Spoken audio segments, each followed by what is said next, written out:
এতিম বালকের বাগানের পাশে আরেকজনের একটা বাগান ছিল। ওই বাগানে একটা গাছ এতিম বালকের বাগানের দিকে চলে আসে। এতিম বালকটা তার গাছটাকে বাগানটাকে রক্ষা করার জন্য প্রাচীর দেয়, বেড়া দিয়ে ঘিরতে গিয়ে ওই গাছটা চলে আসে। ওই গাছের মালিককে এতিম বালক বলছে, ভাই আপনি এই গাছটা আমাকে দিয়ে দেন, আমি এতিম, আমি অসহায়, আমি দুঃখী, আমার কেউ নেই, এই বাগানটা নিয়ে আল্লাহর রহমতে আমি চলি। ও বলল, না, এই বাগানের গাছ আমি দিতে পারবো না। এতিমটা আল্লাহ রাসূলের কাছে কি সুপারিশ করলো, নালিশ করলো। মা বোন একটু লক্ষ্য করে শুনবেন, রে আমার ভাই আপনি একটু লক্ষ্য করে শুনবেন। ও এতিম যখন আল্লাহ রাসূলের কাছে গিয়ে বললেন, ইয়া রাসূলুল্লাহ, ইয়া হাবিবাল্লাহ, আমি অসহায় একজন বালক, আমি অসহায় একজন এতিম, আমার কেউ নেই, আমার আব্বা নেই, আমি অসহায়, আমি দুঃখী, আমি একটা বাগান নিয়ে আল্লাহর রহমতে কোনো রকম করে খাই। ওই বাগানে একটা গাছ নিয়ে সমস্যায় পড়েছি। আমার গাছের বাগানের পাশে একজনের বাগান, ওই বাগানের একটা গাছ আমার দিকে চলে আসে, আমি প্রাচীর দিতে যাই, ওই বাগানের গাছটা আমার দিকে আসাই, তাকে বললেও সে আমাকে গাছটা দেয় না। আমি বড় দুঃখ পেয়েছি, যদি গাছটা আমাকে দিয়ে দেয়। আল্লাহ রাসূল সাল্লাল্লাহু আলাইহি ওয়াসাল্লাম বললেন, ওই লোকটাকে ডাকা হোক। ওই লোকটাকে ডেকে নিয়ে আসা হলো। ওই লোকটা আসার পরে বলল, গো বালক, গো, তুমি ওই বালকটাকে, ওই এতিমটাকে এই গাছটা তুমি দিয়ে দাও, কারণ এতিমটা বড় অসহায় দুঃখী। ওই লোক বলল, না, আমি গাছটাকে দিতে পারবো না, আমি কোনো মতে এতিমকে দেব না। আল্লাহ রাসূল চিন্তিত হলেন, ভারাক্রান্ত হলেন। আল্লাহ রাসূল ঘোষণা করলেন, শোনো, যদি তুমি আজকে এতিম বালকটাকে খেজুর গাছটা দিয়ে দাও, তাহলে আমি আল্লাহ রাব্বুল আলামিনের কাছে জিম্মাদার হয়ে যাব, জামিনদার হয়ে যাব, জান্নাতে তোমাকে একটা খেজুর গাছ পাইয়ে দেওয়ার ব্যবস্থা করব। আল্লাহু আকবার, সুবহানাল্লাহ।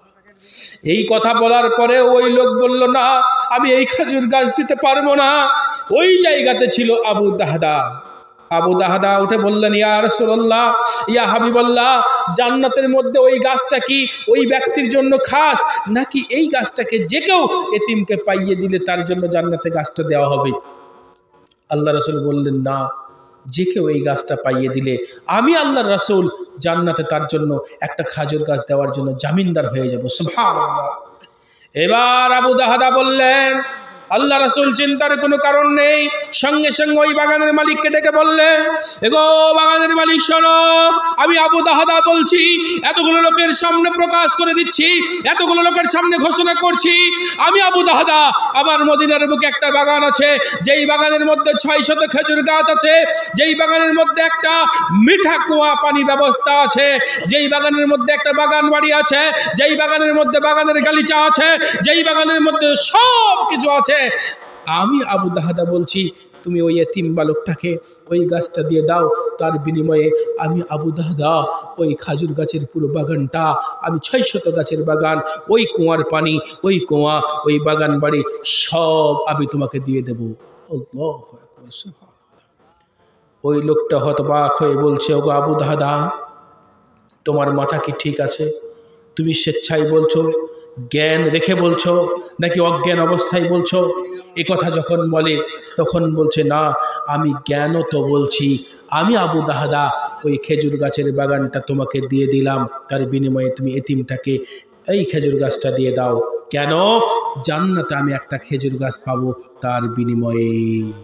বিশ্বনবী এত খুশি হলেন, বিশ্বনবী এত খুশি হলেন, বললেন, আবু দাহদা, তোমার জন্য জান্নাতের একটা গাছ নয়, তোমার জন্য জান্নাতের মধ্যে অসংখ্য খেজুর গাছ অপেক্ষা করছে।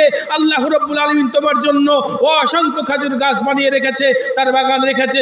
সুবহানাল্লাহি বিহামদি। সম্মানিত সুধী, আবু দাহদা বাড়ি চলে গেলেন।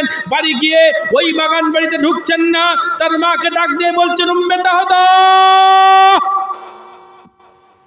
এবার উম্মে দাহদা, আবু দাহদার স্ত্রী বলছেন, কি ব্যাপার, আমাকে তো এইভাবে কোনোদিন রাস্তা থেকে ডাক দেয় না, আজকে এত চিল্লাচিল্লি কেন? উনি উত্তর দিয়ে বলছেন, কি হলো? বলে, আমি একটা ব্যবসা করেছি, ডিল করেছি। বলে, কি ব্যবসা করেছেন, কি ডিল করেছেন? বলে, আমি জান্নাতের একটা খেজুর গাছের বিনিময়ে বাগানের সমস্ত গাছ এবং বাগান বাড়ি সবটা আমি আল্লাহর রাস্তায় দিয়ে দিয়েছি। অতএব বাগান বাড়িতে যা কিছু আছে সব ছেড়ে দিয়ে তুমি খালি হাতে চলে এসো। সুবহানাল্লাহ। বিবি একবারের জন্য বলছেন না যে কেন এই কাজ করেছো, বিবি বলছেন বাহ বাহ উত্তম কাজ করেছেন। আজকে যদি এই আলোচনা শোনার পর গহরাপোতার একজন পুরুষ, গহরাপোতার একজন যুবক তার 10 কাঠা জমি এই মসজিদে লিখিয়ে দিয়ে চলে যায়, আজকে রাত্রে আর শুতে দেবে না স্ত্রীতে। ঠিক বলছি না ভুল বলছি? বাপ বাড়িতে জায়গা দেবে না, মা বাড়িতে উঠতে দেবে না।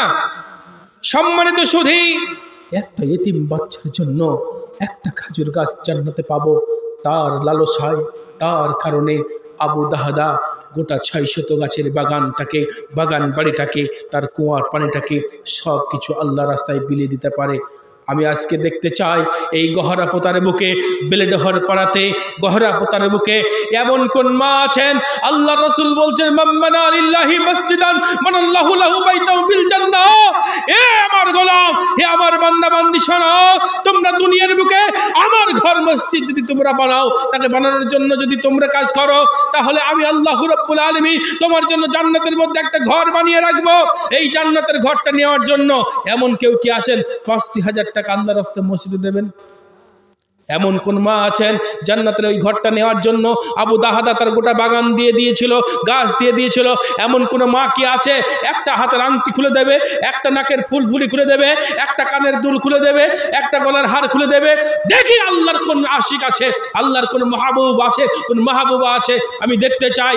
আজকে যদি আপনাকে একটা নারী বলে, যে নারীকে আপনি পছন্দ করেন, যে নারীকে আপনি ভালোবাসেন, আপনি তাকে মহব্বত করেন, সেই নারী যদি আপনাকে বলে হে আমার প্রেমিক, হে আমার মাহবুব, আমি দেখতে চাই তুমি আমাকে কত ভালোবাসো, সেই ভালোবাসার বিনিময়ে আমি দেখতে চাই কি চাও? বলে আমি তোমার কাছ থেকে একটা গলার হার চাই। তো ওই যুবক রাতের বেলায় টাকা পয়সা না থাকলে মায়ের গলার হারটা চুরি করে নিয়ে গিয়ে দেবে। ঠিক বলছি না ভুল বলছি? কেন? প্রেমিকার ভালোবাসা, নইলে ভালোবাসা আর টিকবে না। একজন নারী তার প্রেমিক যদি বলে তুমি আমাকে কত ভালোবাসো দেখতে চাই, ভালোবাসার প্রমাণ দিতে হবে। বলে কি চাই তোমার প্রমাণ? বলে আমি যা চাই তুমি দেবে কি? আরে চেয়ে দেখো না তুমি কি চাও, তোমাকে সব কিছু দিতে রাজি আছি। বলে না, বলে না, তোমার জন্য আমি জীবনটাও দিতে রাজি আছি। নাউযুবিল্লাহি ওয়া নাউযু, বলে না? এ নারী তোমাকে দেখতে চাই, এই জীবন ইন্নাস সালাতি ওয়া নুসুকি ওয়া মাহইয়ায়া ওয়া মামাতি লিল্লাহি রাব্বিল আলামিন। আমার আল্লাহ বলছে শোনো, তোমার সালাত, তোমার কুরবানি, তোমার জীবন, তোমার মরণ সবকিছু হতে হবে আল্লাহর জন্য। তুমি একটা পুরুষের জন্য জীবন দিতে চাও, তুমি একটা নারীর জন্য মায়ের গলার হার চুরি করে নিয়ে যেতে চাও, আজকে দেখি তুমি সেই আল্লাহর মহব্বতে নাকের ফুল খুলতে পারো কিনা, দেখি তুমি আল্লাহর সেই মহব্বতে গলার হার খুলতে পারো কিনা। দেখি যুবক, তুমি আল্লাহর মহব্বতে, ওই নারীর মহব্বতে তুমি সবকিছু করতে পারো, মায়ের গলার হার চুরি করতে পারো, মায়ের কানের দুল চুরি করতে পারো। তুমি আজকে আল্লাহর মহব্বতে, আল্লাহর মহব্বতে জান্নাত পাওয়ার জন্য আজকে 50,000 টাকা, আজকে একটা আংটি, আজকে একটা তোমার হার আজকে খুলে তুমি দিতে পারো কিনা দেখি। জানবো তোমার ভিতরে ঈমান আছে। টাকা থাকলেই দান করা যায় না, সোনা দানা থাকলেই দান করা যায় না, জমি জায়গা থাকলেই দান করা যায় না। দান করার জন্য একটা দিল লাগে, একটা মন লাগে, আল্লাহর প্রতি মহব্বত লাগে, ভালোবাসা লাগে। ভালোবাসা না থাকলে, দিল না থাকলে, মন না থাকলে, লক্ষ টাকা আছে আপনি দান করতে পারবেন না, কোটি টাকা আছে আপনার দেওয়ার ক্ষমতা হবে না। কিন্তু আপনার কাছে বড় একটা দিল আছে, আপনার হাতে একটা আংটি আছে, আপনি খুলে আল্লাহ রাস্তায় দিতে পারবেন। একটা এতিমকে খেজুর গাছ পাইয়ে দেওয়ার জন্য, জান্নাতে একটা গাছ নেওয়ার জন্য সে আবু দাহাদা তার গোটা বাগানটা দিয়ে দিতে পারে।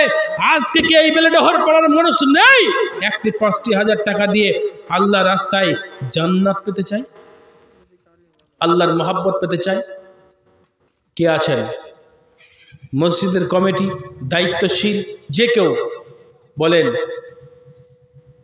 কেউ 5 ব্যাগ সিমেন্ট, কেউ 1 ব্যাগ সিমেন্ট, কেউ 1000 টাকা, কেউ 2000 টাকা।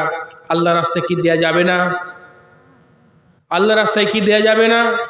কোনো মায়ের কি এমন দিল নেই? কোনো